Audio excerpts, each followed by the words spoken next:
Subway Vigilante yelled, "Get away from her," just before he opened fire. The Vigilante, arrested for opening fire during a robbery attempt in a Manhattan subway station, yelled, "Get away from her," at the would-be mugger, just before he pulled a pistol from his backpack and sent a couple rounds flying down the platform, sources said Thursday. Cops found John Rote, 43, of Astoria, Queens, sitting at his work desk at about 2 p.m. Wednesday at Panavision, a company on Varick Street that rents camera and film-making equipment, law enforcement sources told the Post. Officers collared him without a struggle and brought him back to the precinct, where Rote allegedly admitted that he pulled the trigger, then tossed the gun in the East River, the sources said. Witnesses and police said the alleged mugger, Matthew Roche, a homeless 49-year-old, held the emergency gate open for his 40-year-old victim at the 49th Street station near Times Square at about 9:15 p.m. on Tuesday, then demanded money from her. When she tried to walk through, he blocked her way and demanded money, according to court documents. "If you don't give me $1, I'm going to take your purse," Roche said, according to police. She refused, and Roche began screaming at her, the complaint said. Cops said Rote warned the panhandler to leave the woman alone, and witnesses told officers that he whipped out a gun and yelled, "Get away from her," sources said. Rote, who had no criminal history and has never been described as in need of mental help, was charged with criminal possession of a firearm, reckless endangerment, and menacing for the caught-on-camera shooting, the NYPD said. He faces 3.5 years in prison if convicted, prosecutor said, while the third-degree attempted robbery charge against Roche carries a sentence of up to 7 years. Roche's defense attorney, Marie Calvert-Kilbane, said Rote had legally bought the gun about 13 years ago and argued that he was just a concerned citizen looking out for the safety of a fellow strap hanger. This is not someone who was buying guns on the street, Calvert-Kilbane of New York County Defender Services said at Rote's arraignment in Manhattan Criminal Court Thursday evening, adding that her client was concerned for his safety and someone else's safety and reacted. Rote was really concerned for someone else. She argued Rote should be cut loose because he has no criminal record and has worked at the same company for 17 years. he could not afford any bail higher than $2,000. And his West Virginia roots mean he could not enlist anyone else to help him pay. He has no family in the Big Apple, she said. I'm asking that my client be released today so that he can come back and continue fighting this case from outside rather than inside Rikers Island, the public defender said.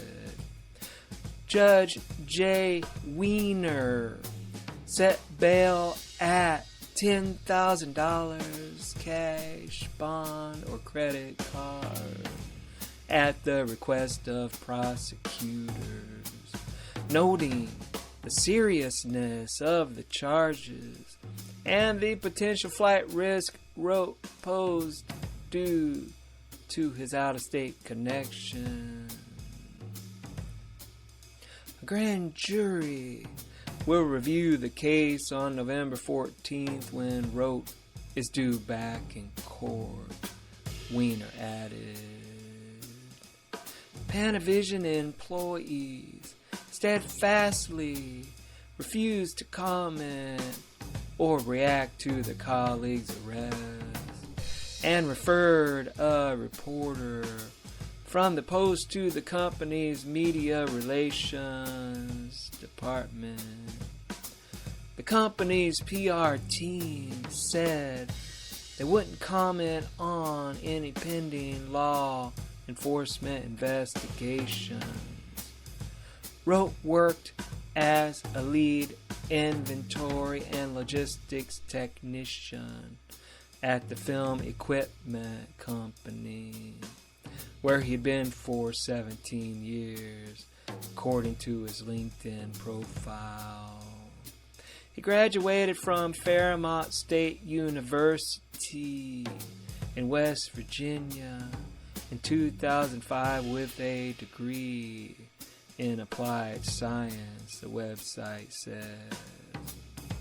A woman who answered the phone at Roat's family's address in West Virginia tearfully said she was not ready to make a comment.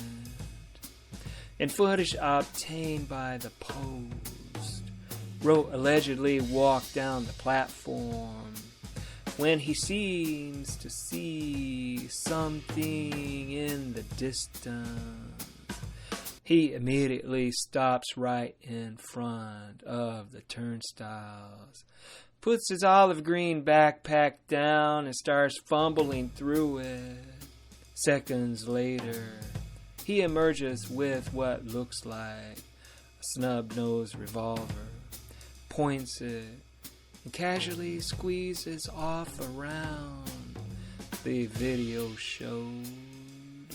He then starts yelling at Roche and inches closer before letting another round fly, the video showed. No one was hit by the errant bullets. Law enforcement sources said they don't think Roat was aiming at the vagrant.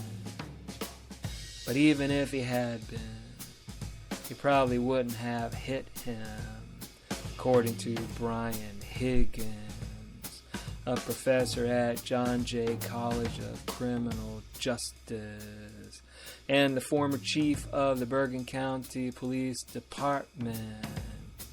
Higgins pointed to Roat's habit of carrying a loose pistol in his backpack, his non-existent shooting stance, and his awkward one-handed firing pose as examples of the man's total lack of skill with firearms. The reason we teach a certain stance and how to handle a firearm is so the bullet comes out and hits where you want it to, Higgins told the Post. This was just bizarre. Just watch the video and you'll see why civilians shouldn't be carrying guns in the subway system. Higgins also questioned why Rote was so quick to intervene. Most people who buy guns are concerned about their own safety, not looking to play Batman. This guy almost seemed like he was out there to be a vigilante. It's like he was waiting for the moment.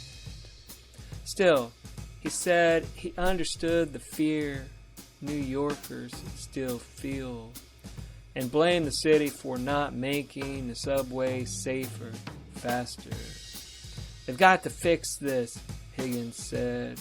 This guy is the result of the failure of the MTA and the city.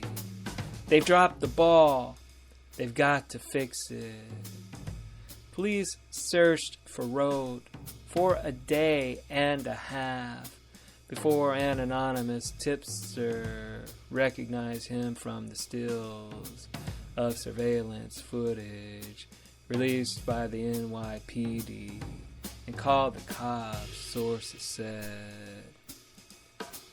Transit officials slammed the vigilante justice in a statement announcing Rote's arrest. I want to be clear. We don't tolerate this kind of conduct in NYC Transit, period. City Transit President Richard Davey said. Roche, who was arrested within minutes of the shooting, had been collared before for selling Metro card swipes, according to NYPD Inspector Stephen Hill, the commanding officer of the Transit Bureau, Manhattan. This gentleman has some history of swiping in the system. He's known to us. He's been arrested before, Hill said, adding that Roche's prior busts were for hand collecting and selling Metro cards. He was arrested for selling swipes. That's a felony when you bend the cards, Hill said. That's like criminal possession of burglar tools. You bend the Metro cards to get a free swipe. Or you're holding the gate open. That's also theft of service. Misdemeanor charges. Roche has been charged with attempted robbery for trying to forcibly snatch the woman's belongings at the 49th Street NR&W station in Manhattan. He was freed on supervised release following his Thursday arraignment in Manhattan Criminal Court, where he also claimed that he was hit by one of Rote's shots. The bullet ricocheted off of me, he said, as he left the courthouse, pending his next court date on December 20th. Higgins, the professor, echoed Davies' sentiments on Thursday. We want New Yorkers to help each other out, but at the same time, they're not the police, the professor said. To fire a shot at somebody who's committing a robbery, no one's life is in danger with that. If you want to help your fellow New Yorkers, call 911 and try to get a cop, he continued. New Yorkers are known for coming to each other's aid, but they're not the police, and they're not there to enforce laws. That's for the city of New York and the MTA. Moral of the story: don't help people because you might go to jail if you do. Thank you for watching.